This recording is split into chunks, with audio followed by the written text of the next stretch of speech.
Well, it is lunchtime here at Super Lap Battle. We're in the paddock garages currently underneath the Paddock Club.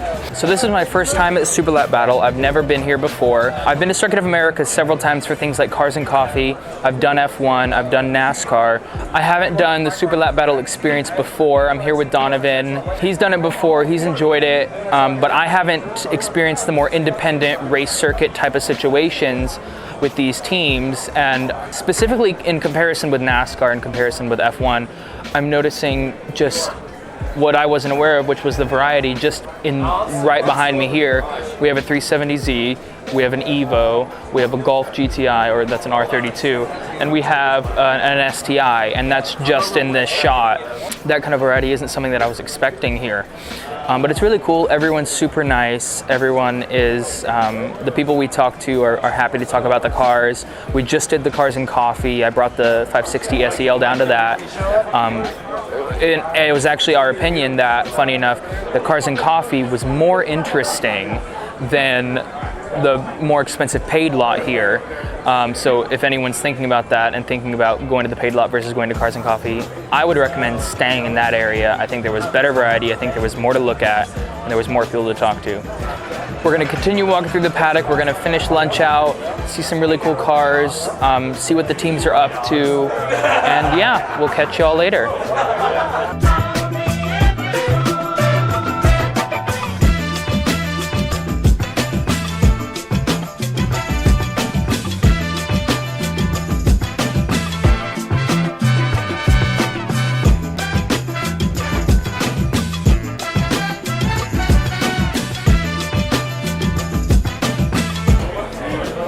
Interesting M4. How was that? Is that good? I said it was. I was all the way. I said interesting M4. I think that was good commentary. It has tires.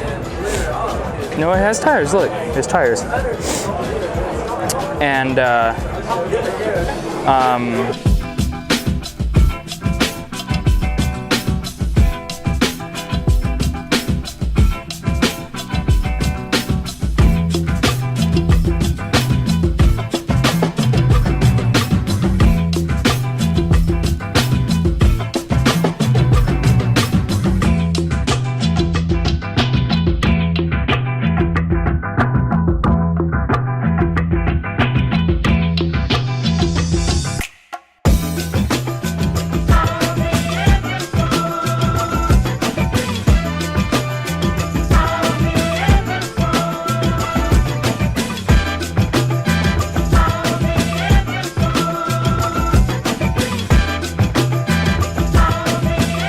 great to meet you, Pete. Sequential. Just a short shifter. Wouldn't know a single thing about that. From WK Racing out of Hong Kong or Taiwan or something. Fab. So is there anything else that this does besides the pace? I mean, I assume it's race. It's a Sunday Cup car. Okay. Yeah, I just bought this in December. I had, if you've ever watched Grid Life, Magic Seats. I traded this for this one with a buddy of mine. Yeah. Who's gotten this. Yeah. So yeah. It's fab. Very cool. Thank you. Huh. We'll put it together on the cheap. No, So but that's the best. That's it. the best one. Yeah, That's the best way to do it. Bought it wrecked and put a hood, put a bumper, put a fender on it. Yeah. Last month, and then we pulled the core support back in January too, and then yeah, it'll get tracked a bunch this year. I'm going to Gingerman twice, Autobahn Country Club, Lime Rock, Mid Ohio, and then hopefully off the Laguna. So besides the short shifter, are you planning anything for the internals? Have you done anything, or are you just going to leave it? You can't touch anything internal to the motor. For Sunday Cup, you got can't it. touch the tuning. Very cool. So I could tune it, all of that. I haven't gotten into any of that. I'm not necessarily looking to do. Right.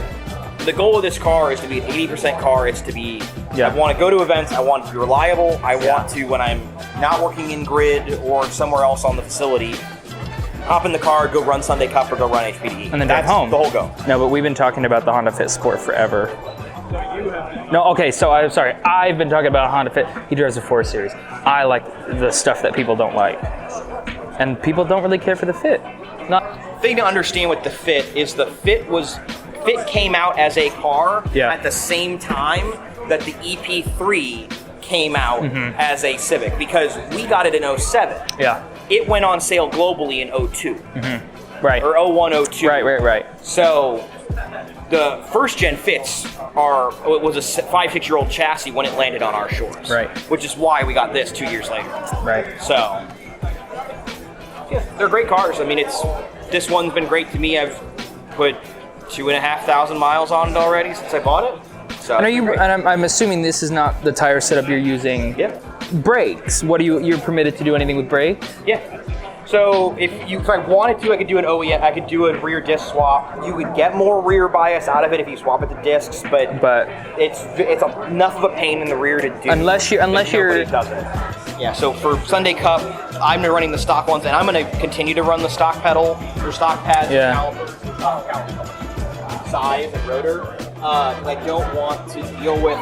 If you upgrade to the Integra Type R, which is the Honda CR-V caliper, direct bolt-on, you get more pedal travel as a result of it because it's not correctly sized for the increased piston diameter. And so you can do that, and that's an easy way to get a brake upgrade. But I don't want to do that. I'm going to run probably G-Lock R16s this year. So. And where did this come from originally? It looked, because there is surface rust. It was in Indiana, Chicago for 12 years. Salty. Yeah. Oh yeah. I got it out of Northwest Indiana. Yeah. And I bought this one, and I bought it from another grid lifer who ran it a couple of years ago. Yeah. And it had been, like I mentioned, it had been wrecked. Now that the third gen fits are coming up on, they're 9 years old this year. 9. So I've started to see a few of them when I've been up in Chicago for Christmas and other things. I've seen a few with rust. Really? Yeah. I mean, like it happens. It's a thing. So. Very cool, Pete. Yes. Yeah. Fabulous talking to you. I really appreciate it. I'm excited to see this out there. It was the pace car first thing this morning to lead off for the formation lap for the standing start, and then it was the pace car for race. Well, we number went 3. to Cars and Coffee. We got here late. Yeah, I got you.